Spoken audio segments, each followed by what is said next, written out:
I hope you brought you one of them notebooks or your book of Yahweh or something and a pencil. It's always been such a wonderful thing to see your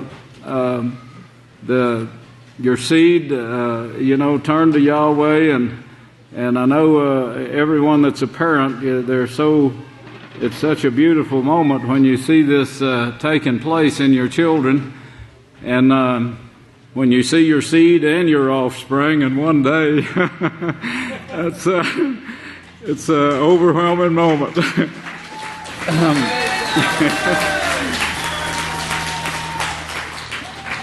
They don't forget to read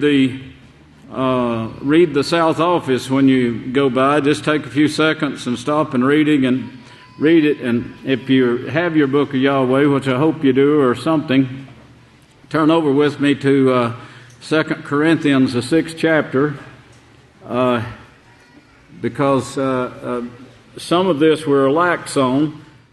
I started seeing the need to come out of this world and what it means in the Holy Scriptures to come out of the world. The 12 tribes, they didn't know how easy they had it when Yahweh brought them out of Egypt, and of course they set up their own kingdom, which was a kosher kingdom, and they didn't have to buy things from the world. Some of the non-believers did, and actually went back into the world. Many of them even went back into Egypt itself because they liked the lifestyle, or thought they did, until their bodies started breaking down and they started dying. But here in 2 Corinthians now, the 6th chapter, in verse 14, he said, "Do not be unequally yoked together with unbelievers. For what fellowship?" Now, this, if you have got the previous sermons, you know that this word here actually shows, these two sentences shows, when you fellowship with the world, you're fellowshipping with not only unbelievers, but you're fellowshipping with Satan and the demons that lead the world. And you may think they have something to offer you spiritually, but they don't. In fact, they'll lead you astray. Satan has her tricks. She's never failed to have her bag of tricks, with every one of the people of the world, and she uses them. And she tries to, the same thing that's going on in this time period was going on in the time period when the 12 tribes were training for the kingdom. That is, those who would believe were training for the kingdom. And as the prophet Daniel said, they will all be resurrected, many of them to honor and many of them to dishonor. Depending on whether or not they passed their test or failed their test that was put in front of them. We know that many did pass their test, and hopefully, in understanding this, you will be more alert now, and in your dealings with your family, in your participation in the worldly jobs that some of you have, and are still many of you have, that and you're still out there in the world, and will be until a certain time comes, which I'm hoping it will be between now and Pentecost, when things completely break down, and then you will be asked to come here and start being teachers then of those coming in. There's a great deal of people that were turned down for visas, and we're working right now to get that changed. In fact, I guess thousands of them were wanting to come at this time, and of course, like Egypt, they wouldn't let our people go. But that will change, and Yahweh is going to bring them here. He says He will. But notice carefully now, verse verse 14. He says, unbelievers. This is people, but it's also fellowship with demons. For what fellowship has righteousness with unrighteousness, and what fellowship does light have with darkness? And what, verse 15, and what harmony can there be between Messiah and Belial? This is a word for Satan, but it also means unbelievers, but it also means Satan. And it's worthlessness, as the scripture in Jeremiah shows, and then notice worthlessness and Satan. It means the same thing. So you're having fellowship all the time here. Be very careful, because like the apostle said, if you listen to them, you might rather want to go with them. And it depends on the knowledge you have and the background you have and the determination that you have to serve in righteousness or Baal, which is totally unrighteous in every aspect. But it's hard to see with a beginner. It's hard to see the evil in their religions until you get a closer look, of course, and you know the scriptures and know what a fine line sometimes there is between evil and righteousness, and the harm that comes when you turn to that unrighteousness.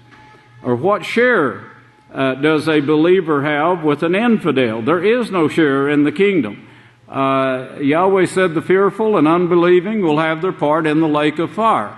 That will be the last part of their life. That will they don't have a soul that can't be burned, as Yeshua said. He said, "Fear not those who can kill the body, but can't kill the future life." But Yahweh, if He can take both the future life when He sentences you, which Yeshua is going to do this, the Son of Man. Son of Man is in charge of judging the Son of Man now. The Son of Man is judging the sons of men and the women. And what agreement does the house of Yahweh have with the gods? Elohim. Elohim. For we are the house of the living Father, as Yahweh has said, I will dwell in them and walk among them. So know that Yahweh, in walking among you, He has informers, heavenly informers, that He says travels back and forth from His throne to widows, to orphans. Yes, He knows what's going on in the Catholic Church behind closed doors, behind bars and so forth.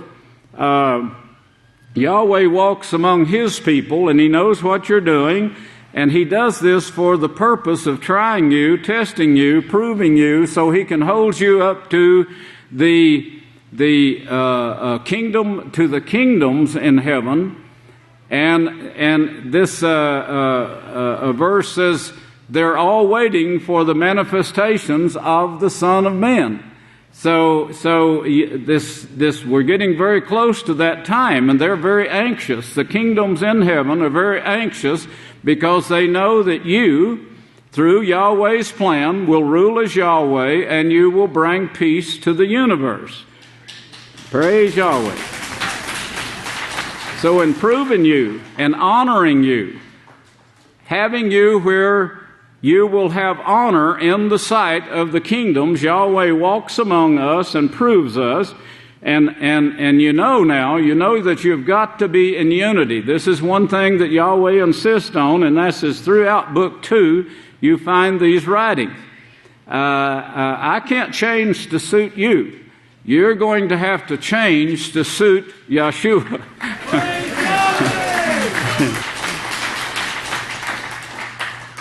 He says, I will be their father, and they will be my people. This is written in book 1 before it was written here.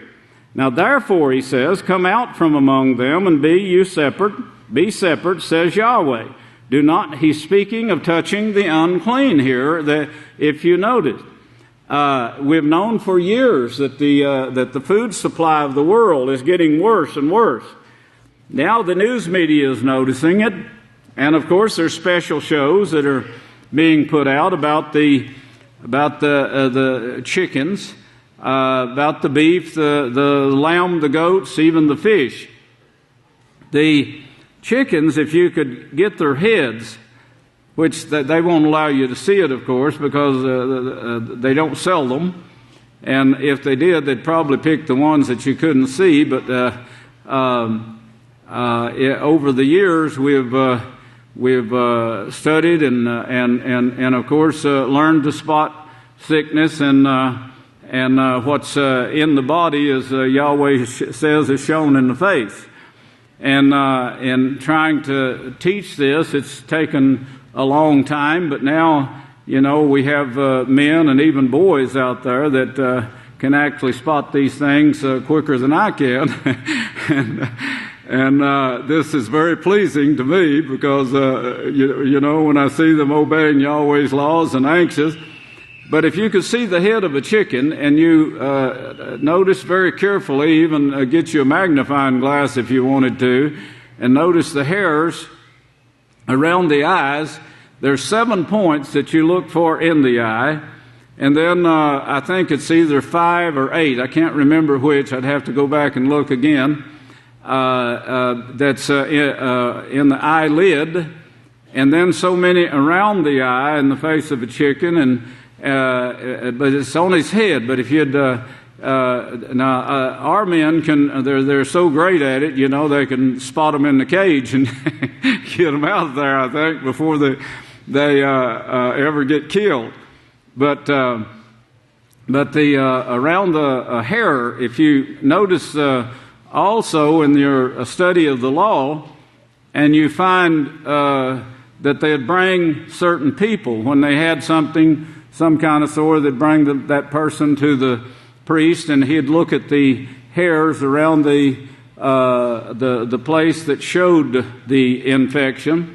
Of course, what's going on the outside of the skin, is big time in the body, and of course, in getting this stopped in somebody that's sick or some animal that's sick, in trying to stop it, we've found we are working with different things that we also use on ourselves, and I'm talking about health products, and we've actually cured dogs of things. But I'm more interested in the food supply than I am dogs. But at the same time, we are in need of guard dogs, and will be in need of more guard dogs as time progresses and the world deteriorates more and more. The world, you haven't seen it get real bad yet because the government is still taking care of the people here in the United States. Now, you're seeing bombings take place in Russia and China. I believe they had one in New York recently too. But they're worse in some of the other countries than they are here because the food supply is unequally divided. In America, we still have and could supply the world with food if it was wanted, if the desire to do so was there. But the thing of it is, they're looking for a long time down the road, and they're wanting to turn the wealth of the nations over to their children. Now, this is, of course, a religion the leader of the kings of the earth, but the quartet was chosen, and of course they're to bring about what we're seeing right now. But you are seeing tent cities like in Los Angeles, and not just in Los Angeles. You're seeing them you're seeing these same things take place in forests and deserts and so forth, where the people are having to live back like they were when they came out of the land of Egypt. And of course, at this same time, you're seeing on the news, I'm talking about the news, we're seeing militias forming. these militias are going to get worse because they're going to start demanding and taking. And as they form, they will do raids and like they've done in Israel for several years, as Israel is trying to starve them out. This is more of the Zionist movement that is led by the Catholic Church. That some of them are even pretending to be Orthodox. I've said in visiting and working with these people for years, I said, I think we met more Catholics this time than we met Jews because of their attitudes, and we could see it in their beliefs and so forth. Well, there's a lot of leaders in Israel that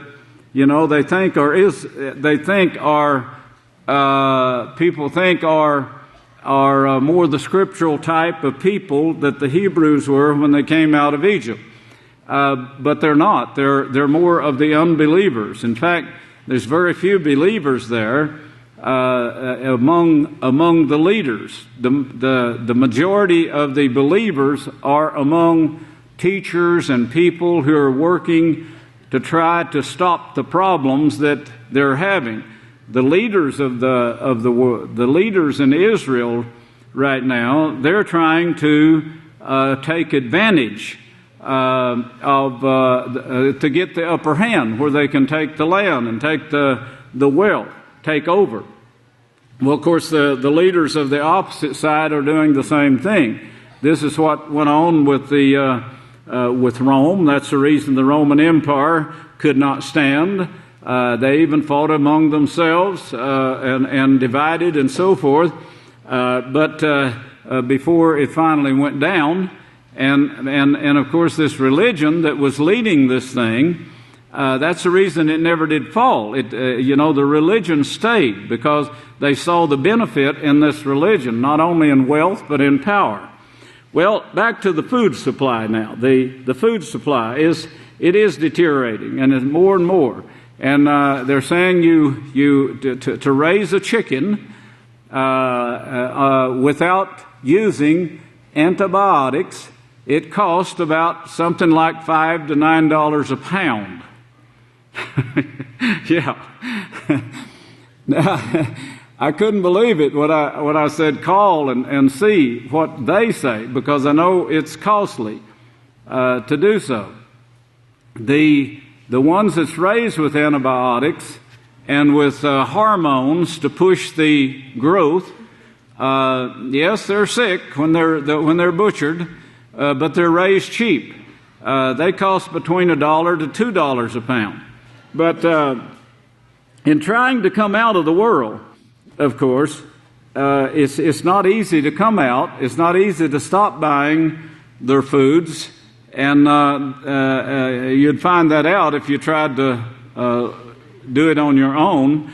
Working together, it's a lot easier, and Yahweh has sent us some help over the years, and they're trained now in this field. So we're getting nearer and nearer to being able to bring forth this supply abundantly.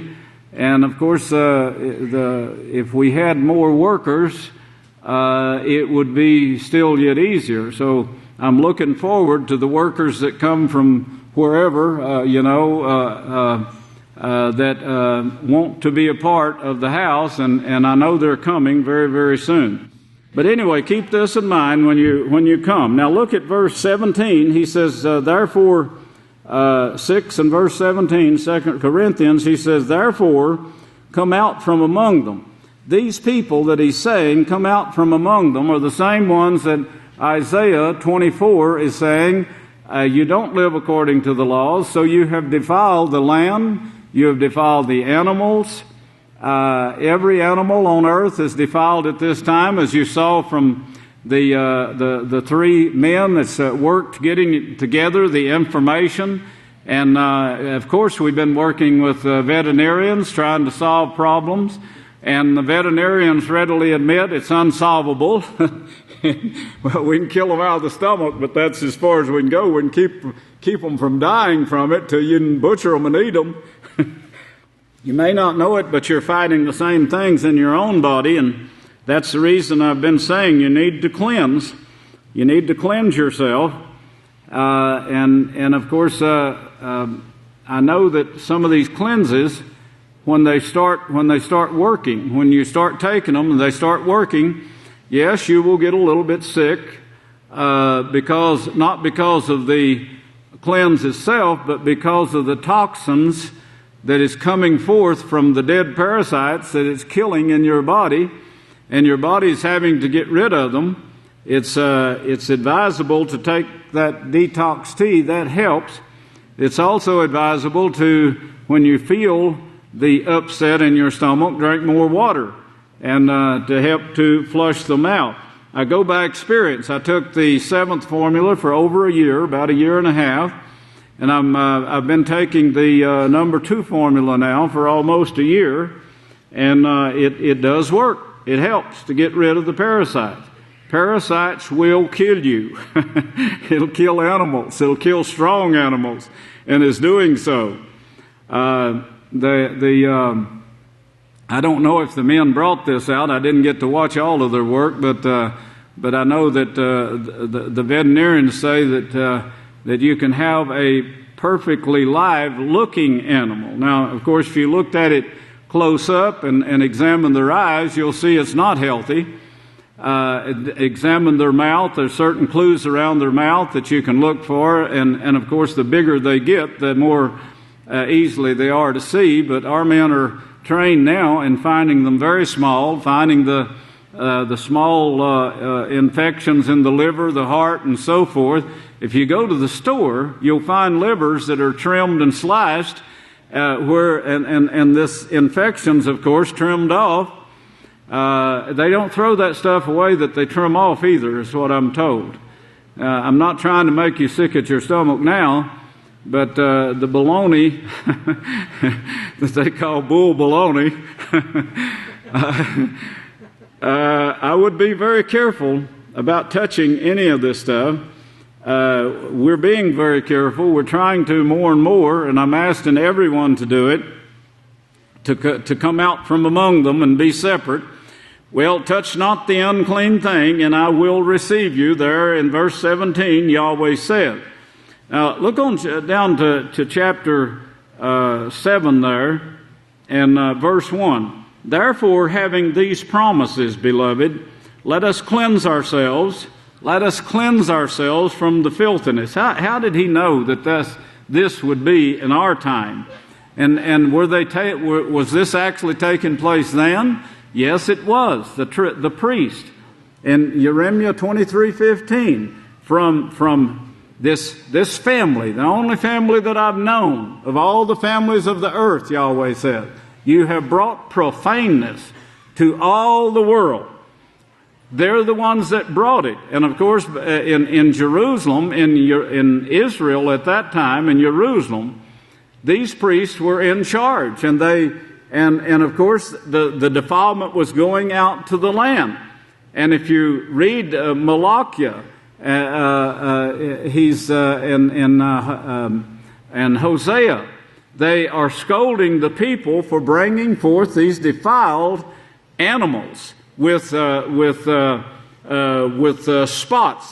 Spots is the same thing. Now, if you study it closely, the Hebrew words, the spots and the blemishes, it was the same thing that was in the people, was being in the animals then, that the priest had to look at, inspect, and decide whether the man himself was abominable, that is, with his uncleanness, and could pass this on to others, or whether he was the abomination that caused this was actually left or leaving. Well, the filthiness he calls here, this abominable that you find abominations that you find in Leviticus 7, Leviticus 11, Leviticus 18, all of those chapters there, you find the causes for them. So at this time when they came, they were offering defiled sacrifices on Yahweh's altar. And Yahweh sent prophets to tell them, your offerings are unacceptable. They got blemishes, they got spots. Take them to the king, he says, and see if the king will be satisfied with them. See if he'll thank you for them. Certainly Yahweh is not going to thank you for them. Well, there is none today. The world is defiled. From the highest mountain to the lowest part of the ocean, we haven't found anything that we can say is without spot and blemish. But he says, cleanse yourself. So this means there is a way of cleansing yourself. But of course, we're striving right now to find ways, and I guarantee you, I said the other day, you guys are working miracles. You know, this is really something. We've had some tremendous healings this feast already, and these people will vouch for it. But anyway, here, the filthiness.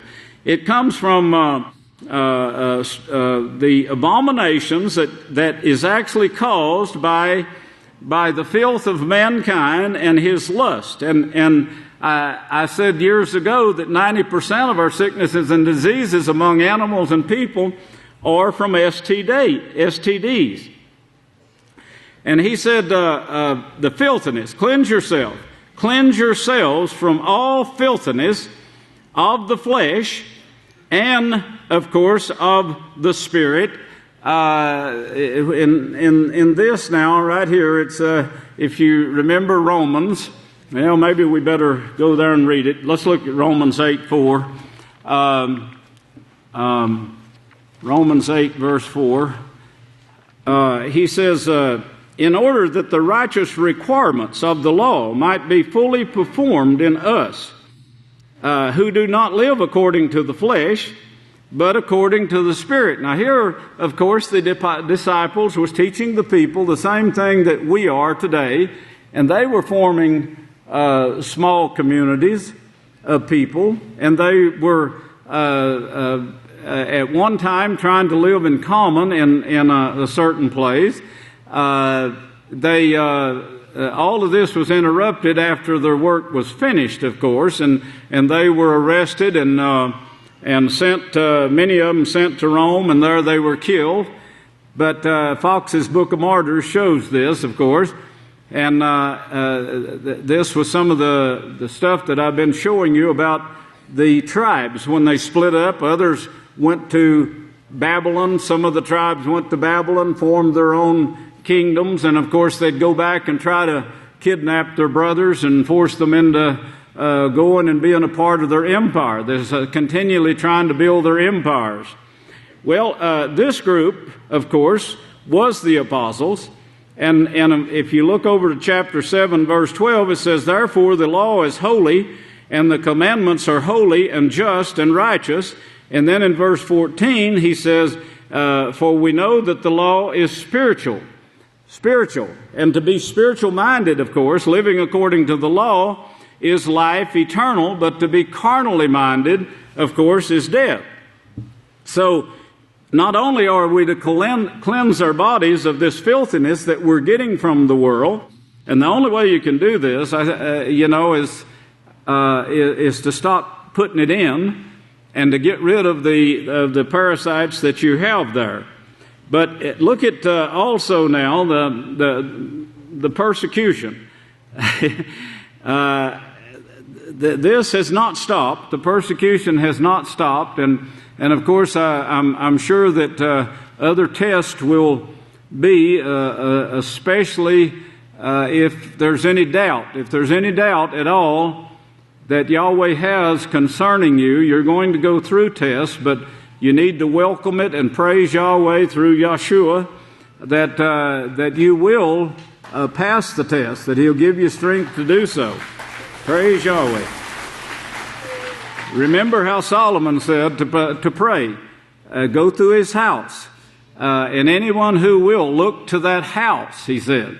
Look to the house. That is the teaching of the house. Then it will be heard by Yeshua, and of course by Yahweh, answered by Yahweh. But look on down to verse 4 there. He says, the last part, he says, well, start with the first part. Great is my boldness of speech towards you. Great is my pleasure in you. I am filled with the comfort of it. I am abounding in joy in all your tribulations, in all your trials. Well, of course, the trials that they were having was making them stronger.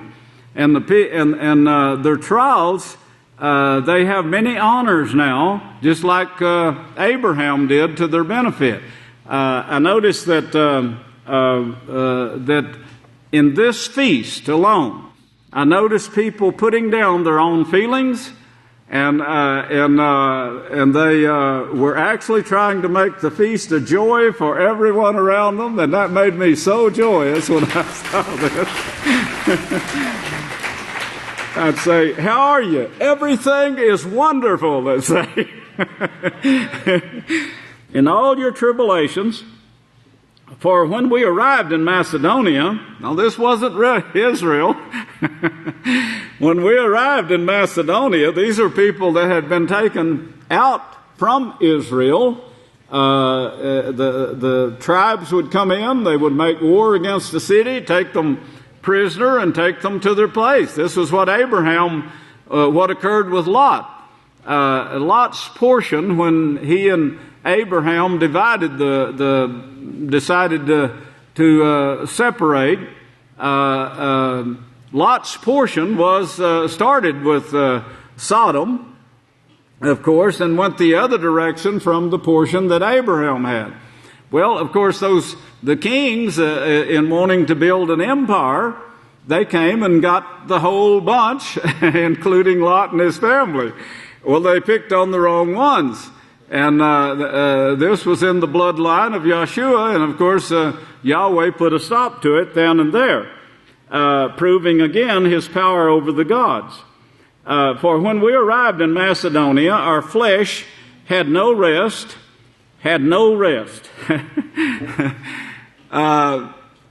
This makes me think of something that occurred before the feast. You know, we were working to try to get things ready, and I got a call from this Kohana, and she said, I've got to be anointed. My ears are all swollen up and red, and I said, oh yes, come on, indeed. She said, she got to the office, and she said, I could see her ears, you know, they're swollen out and big and all red. And I said, what in the world occurred and to you? And she said, well, you was rushing us and saying, hurry, and I was ironing the towelettes and getting them ready, and you called, and I had my iron in my hand, and I thought for a moment, I wonder if the steam went through to the other ear, because both ears, you know. And I said, yeah, but what occurred to your other ear? And she said, yeah. Don't you remember? You called twice.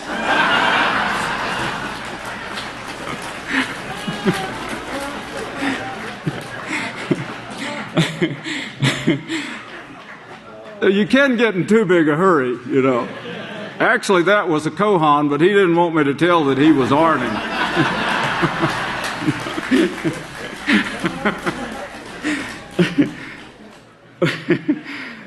Well, in Macedonia now, of course, for when we arrived there, he said we had no rest. Instead, we were troubled on every side.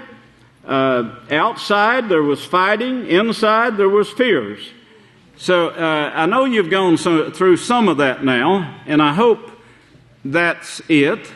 I hope Yahweh has proven you. If there is unbelief or ununity among you, then there may be more. You know, it's hard to say, and Yahweh only can judge the heart. Let's go back to Matthew 10. I won't keep you long here, but I want you to be prepared for trials and know that Yahweh only allows it for your benefit. for your honor. And He's going to hold this up as a record to the universe. And hopefully none of you will be in the people that Daniel spoke of as being some to honor and some to dishonor. The dishonor, it made me think of these guys that didn't want to do without the alcohol during the feast, and they got their drinks and they went off over here. They hid in the graveyard, and it was late that night, and they got to hearing a chipping.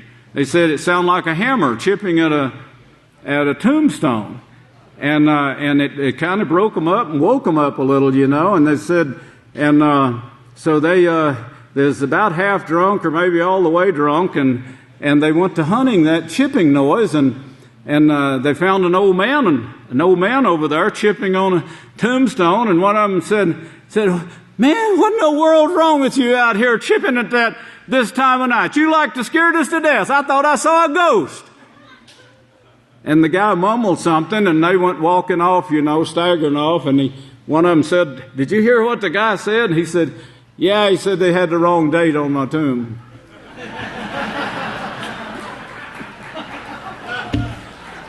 I'm trying to wake you up.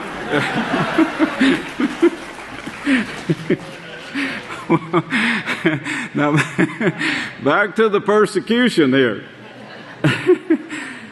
Yeshua said, he is telling his disciples that they are going to persecute you.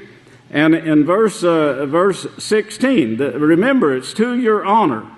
"Behold, I send you out like sheep in the midst of wolves." Now, he couldn't have described it better than what he describes it here. And we have no protection, brethren, outside Yahweh Himself. Yahweh is our Savior. He is our power. Yeshua is our high priest and king guiding us.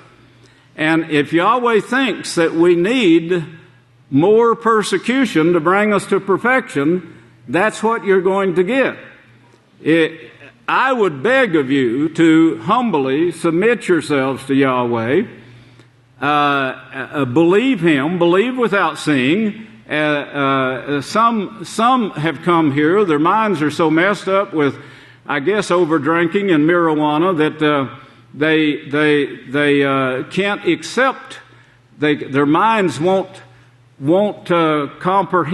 can't comprehend the deepness that we're going into now in the Holy Scriptures and what they must overcome. The only thing I could say to you is just know that you need help. Know that you need help. Believe the one sent. Believe in Yahweh's house that He has established. It's us they're persecuting. It's us they're persecuting because we are revealing their sins and they don't like it.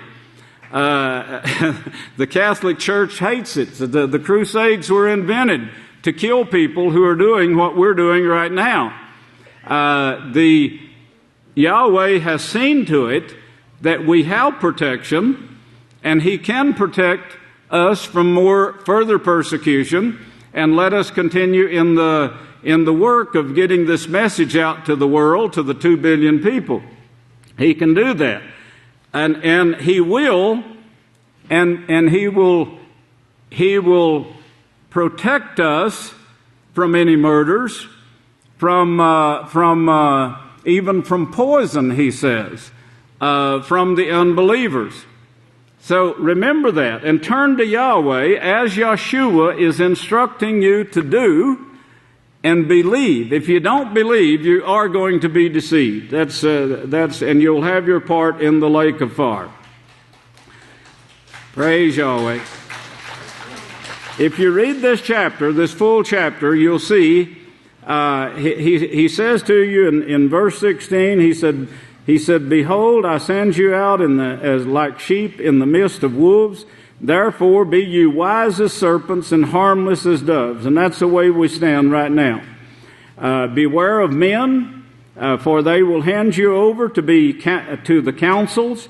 You wouldn't even understand that if you weren't deeply involved in the work here in the house of Yahweh, and you know the background and where this came from, the schools of higher learning, Pharisees, this is what they would actually kidnap or take captive, the captives of Israel, of the children of Israel. They'd come into Israel. Tribes that had left Israel would come back into Israel and take their brothers and sisters and forcefully take them and put them in schools. They wanted to do that with Daniel, if you remember, and his buddies, but they were too far along in the laws of Yahweh. They couldn't deceive them like they deceived the others, just merely by teaching them a trade and saying, well, get your mind on making money and off of these scriptures, and let us handle the scriptures and let us handle the salvation for you. Well, that was what they taught them. In verse 21, he says, and the brothers will hand over brother for death, and the father the child. Children will rise up against parents and cause them to be put to death. All of these things took place, brethren, in the Crusades, including the disciples themselves. And they could with you, if you remember, the disciples, they needed help. They didn't believe Yeshua. They didn't meet him in Galilee as they're supposed to. He told them, go back to Galilee. And he had appointment with them at the house of Yahweh in Galilee. But they didn't go. And he had to go and find them and bring them. And of course, once they started believing and they saw, but he said, blessed are those that believe without seeing. And that's what you can do right now, and it will be counted to your honor. Well, if your lungs are okay now and your voice is still workable, I'd like to jar these rafters here and make sure that heaven hears us, all the planets in heaven, from the joy that you have shared in this feast. At the count of 3, okay? Hallelujah, Yahweh. 1, 2, 3. Hallelujah, Yahweh! Praise Yahweh. I love you.